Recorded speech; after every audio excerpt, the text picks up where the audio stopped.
নামাজের মধ্যে মোবাইল বন্ধ করা যাবে কিনা? নামাজের মধ্যে আপনার মোবাইলে রিংটন যদি চালু থাকে, আমার কথা কি বুঝলেন? রিংটন চালু আছে, সেই রিংটন আবার এমন ব্যাসাই যা আমার ঘুম ভাঙায়া গেল রে মরার কুকিলে।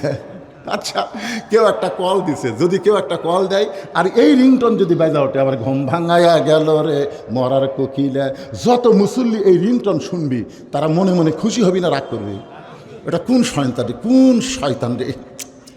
আমার এটি এক লোক এরকম হাত বান্ধা আছে, রিংটন বাজতেছে, ওই শালারে শালারে। নামাজ শেষ করার পরে বললাম, ভাই শালারে শালারে করলেন কেন? ভাই হুজুর খালি হাত বান্ধা ছিল দেখে আমি যাওয়ার পারিনি, তাহলে হাতটা বান্ধা না থাকলে চাপা আমি ভাঙতাম। তার মানে বোঝা গেল রিংটন বাজলে প্রত্যেকটা মুসল্লি তার উপর খেপা যায়। এই বেশি না খেপায়া আপনি নামাজ বাদতে হলো রিংটন মোবাইল বন্ধ করা দরকার। জোরে কোন কথা ঠিক কিনা? আপনার কারণে শত শত লোকের নামাজ নষ্ট হচ্ছে, এই কারণে দরকার হলে আপনি মোবাইল বন্ধ করার জন্য যদি 1 রাকাত চলে যায়, যাক।